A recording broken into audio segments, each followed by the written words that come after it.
Hi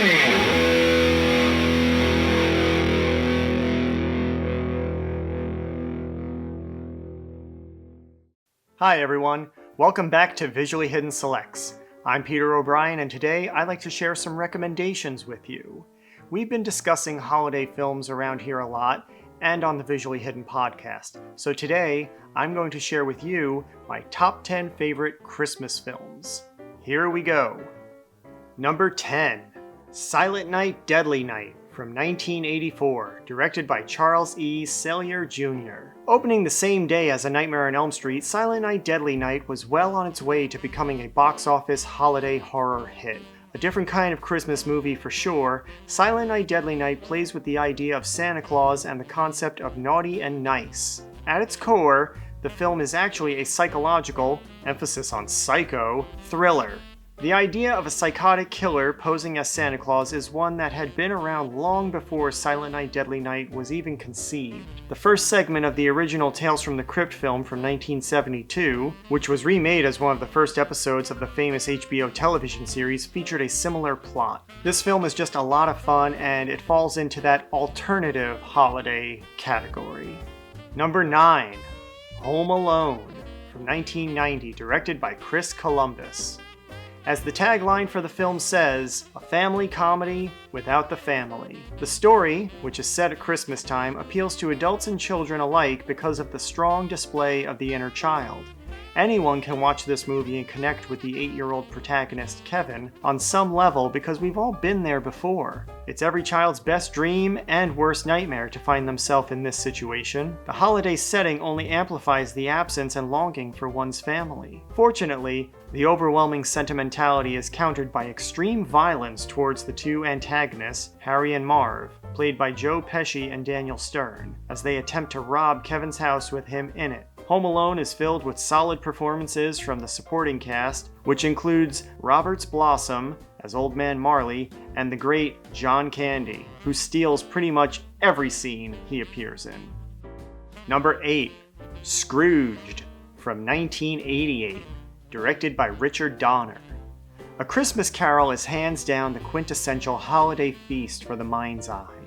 Since it was first published in 1843, the story has been adapted more times than can be counted between theater, radio, television, and film.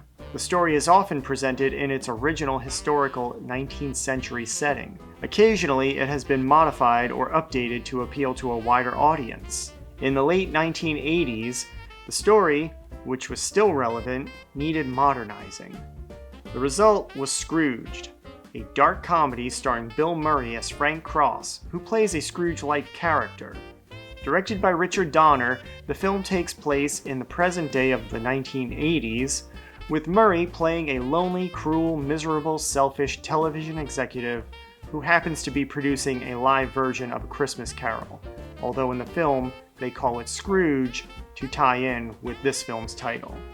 Regardless of the setting or presentation, it is the story of A Christmas Carol that remains universally appealing and timeless. The themes of greed and generosity, forgiveness and redemption, friendship, and the belief that there is good in everyone are the cornerstones of the Christmas spirit. Number 7, Miracle on 34th Street from 1947, directed by George Seaton. Miracle on 34th Street is a tried and true Christmas movie from head to toe, right down to the miracle. The story is a modern-day fairy tale that finds Santa Claus, played by Edmund Gwenn, smack in the middle of a consumer-driven metropolis. In this case, New York City. His mission is to spread holiday cheer and reinvigorate those around him with the waning spirit of Christmas. He meets his match in Doris, played by Maureen O'Hara, and her 8-year-old daughter, Susie, played by Natalie Wood. I love the execution of this story and how the conflict escalates the events, leading up to a very memorable climax. Number 6, Die Hard from 1988, directed by John McTiernan. I'm just gonna say this right now, Die Hard is 100% a Christmas movie. It's not your typical Christmas movie, it's more along the lines of Silent Night, Deadly Night in that it is an alternative Christmas movie. I find that people who like to argue this point are usually accustomed to the recycled holiday fare of the Hallmark Channel, and so once again, The key word here is alternative holiday film. Truth be told, there are many themes present in this film that coincide with your typical holiday film. Good versus evil, the importance of family, friendship, and faith, and warming up by the fire. It even has a miracle or two. Number 5, National Lampoon's Christmas Vacation from 1989, directed by Jeremiah S. Chechik. A good old-fashioned family Christmas with all the trimmings, National Lampoon's Christmas Vacation continues to chronicle the familial misadventures of the Griswold family. Written by John Hughes, who also wrote Home Alone, this one succeeds where so many fail, by taking a realistic approach to the modern family Christmas. Clark Griswold is the physical embodiment of an eccentric father. Nothing is sugar-coated between all these clashing personalities, which again makes the film quite realistic and relatable. When it comes to the actual humor of the film, there is a good balance between Chevy Chase's deadpan delivery and physical comedy and stunts. As entertaining and sympathetic as Chase is in his struggle to maintain order in the chaos, Randy Quaid, once again playing the deplorable Cousin Eddie, manages to steal the show and drive the story to a warm-hearted conclusion. Number 4, Lethal Weapon from 1987, directed by Richard Donner. Quite possibly the most underrated Christmas movie of all time, most people often forget that this film is one at all. But the film wastes no time establishing the Christmas setting, with Jingle Bell Rock playing throughout the opening credits. The time of year aside, Lethal Weapon has a dark undercurrent that sheds light on a very realistic side to the holiday season: suicide.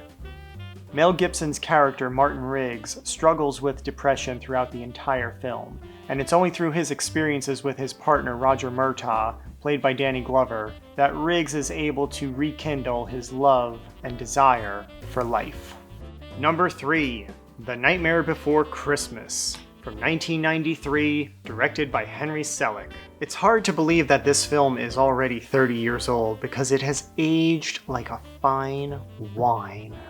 Drawing inspiration from animated holiday specials like Rudolph the Red-Nosed Reindeer and How the Grinch Stole Christmas, The Nightmare Before Christmas acts as a transitional holiday film, segueing from the horror of Halloween into the merriment of Christmas.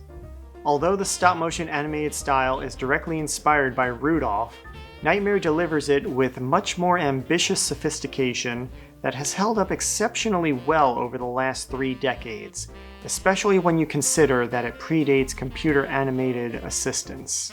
Of course, the greatest takeaway from this film is the music, and my gift to you will not be spending the next 30 minutes gushing over the greatness that is Danny Elfman. You're welcome. Number 2, A Christmas Story from 1983, directed by Bob Clark. It is a contemporary classic with a nostalgic feel that speaks to the child in all of us. Everybody, when they were a kid, had that one ideal dream gift. The one that kept you on good behavior even after the threat of Santa's watchful eye was poked out by schoolyard reality. The film is actually narrated by the author of the semi-autobiographical story, Gene Shepard, whose cynical witticisms give the movie a more genuine feel, as though it is being told by your grandfather or your great-grandfather. To remove the narration would completely alter the film and turn the character of Ralphie into a quiet kid who only talks about getting a gun and then violently lashes out at the people who pick on him. As it is, the film paints an authentic picture of Christmas that spans time and will continue to do so until the aliens or zombies come. But by then, we'll all be packing heat, thanks to the time-honored morals featured in A Christmas Story.